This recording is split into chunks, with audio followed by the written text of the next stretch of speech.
car, you're going to have in and out of electricity. Electricity is going out when you're propelling the car forward, and when you have regen, the energy comes back in. So the battery's constantly getting that back and forth of current going in and out of it. Most of the batteries tend to not mind that because that's what they do. They're batteries, so they go in and out. So if you have a rechargeable nickel metal hydride flashlight, you know, you put it in, you charge it, and you take it out, you use it, put it back in, you charge it, take it out, you use it. When they do the V to G, they're going to do sweeps of these cars, and they're going to be a certain amount is going to come out, but it's not going to be something that's going to hopefully damage your cell. They're not going to take out, you know, 70. Well, it's not really like damage the cell, but like, you know, how if they wanted to pull, if they drained my battery to 30%, how much of that 70% are they getting? Well, they would use most of it, I would think. I mean, I don't know.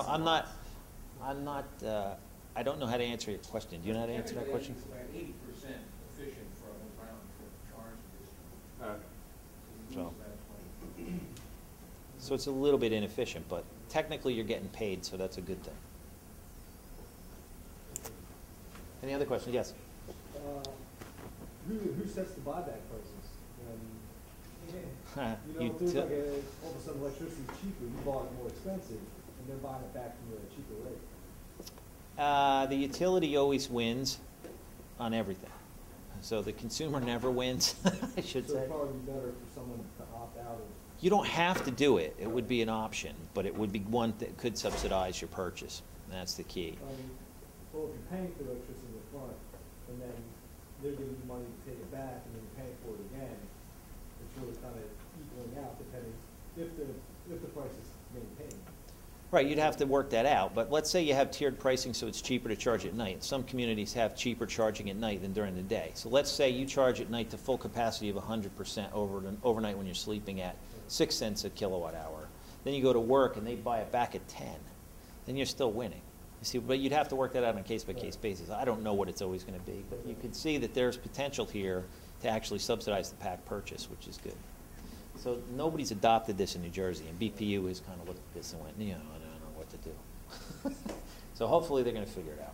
There's a proposal out to the BPU right now how to address electric car adoption in the state of New Jersey, so at least they're looking at it. But we don't know what they're going to do yet. Now, there are many different battery chemistries available. Lead acid, you saw in my car, it's only got about 20-mile range. There's nickel-cadmium batteries, which are alternatives. Those are SAFT batteries. That's what's on the trains. All the trains have nickel-cadmium batteries. Nickel metal hydride, which were in the RAV4s. Toyota came out with an electric RAV4 back in the 90s out in California for the California market. A lot of those cars are still on the road with the same battery pack, so those are good. The nickel metal hydride battery chemistry was originally in the EV1 that GM had. They bought it from Ovionics, and Ovionics then sold it to GM, and GM, when they killed the program, sold it to Chevron, who's shelved it. And it's been shelved, and the patent runs out in 2014. So I expect more nickel metal hydride batteries to come out in 2014. LiFePO4 batteries is what this is. I'll pass this around. But this is a 60 amp hour lithium battery. It's a 3.2 volt cell. So we string those together, and it's a lot lighter than a regular car battery or a deep cycle battery. Deep cycle battery typically weighs anywhere between 80 and 100 pounds. So you see that's extremely light. Lithium batteries typically are about half the weight and half the size of a lead acid battery. So if you look at this chart, it gives you kind of a rundown. I don't really want to go over everything, but it gives you kind of a rundown of the promise of why lithium is better, even with the cost advantage, because it lasts longer too. So you have a lithium chemistry will last probably about every 10 years you need a new pack versus every 5 years with a lead acid pack. So with half the weight and half the size, you can fit twice as many batteries into your EV. And Paul's actually combined lead acid and lithium, right, Paul? And it's working, right? Yeah. They don't know the difference, right? Electricity is electricity. I always thought, yeah, they branded electricity. You can buy green electricity.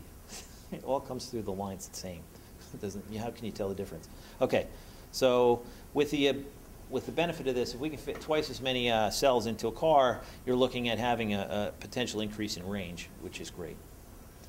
So right now, the Tesla, which should be here soon, will be a 250-mile range. It's a 250-mile range car. So we can, and a lot of the trucks that were there today, the Smith electric truck with 4,000 pounds of payload can still do 100 miles with electric power. So you're looking at around 100 miles is kind of the key right now for electric cars. Most people drive 30 miles or less per day. So with an electric range of 100 miles, it pretty much covers most people's daily driving. And when Michael gets here with the Tesla, he'll explain to you that he bought his Tesla and he had 2 gas cars. He had an Audi and he had a Honda, I think. So he had 2 cars, and then he bought the Tesla, and then he leased the BMW Mini E. So he had 2 electric cars and 2 gas cars. He found out over the course of the year he only used his gas car once to go to the airport, and the other time was all handled electric. So he finally sold all his gas cars. So now he only has electric. So it is totally doable to get off of gas if you want to. And if you can't afford a Tesla, my company will make a car for you, and we can get you into an electric car today. Not literally today, because I got to build it, but you know what I mean.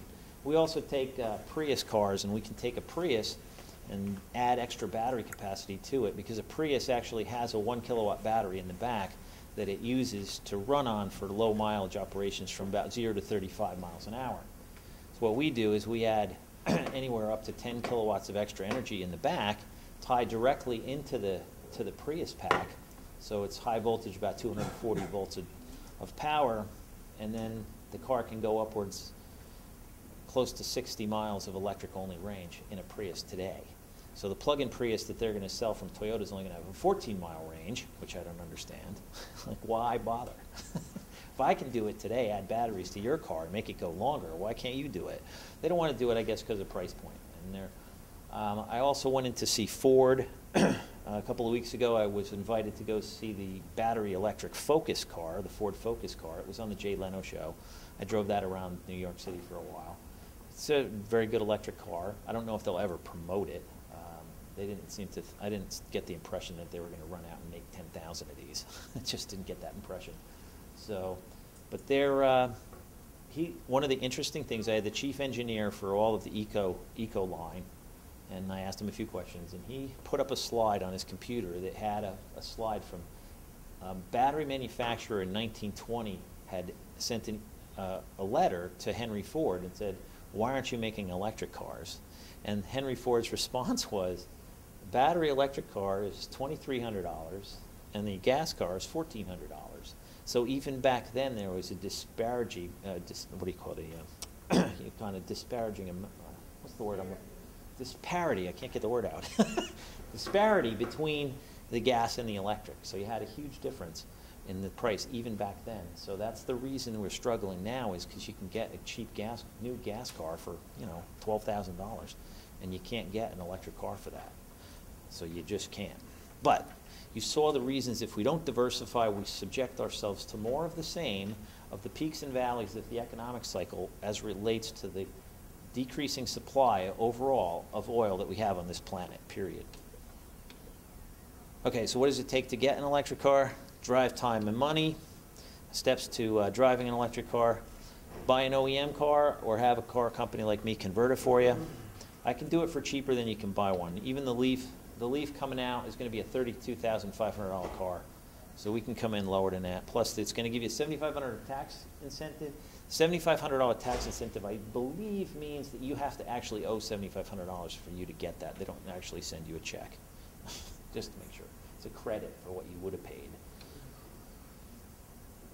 And if you convert one of your cars in a 2-car household, you really are benefiting overall the economy in the long run. So here's the cheapest way to get an EV. The Volt's going to be about $40,000 with their range extender, and the range extender does propel the car, despite what they say.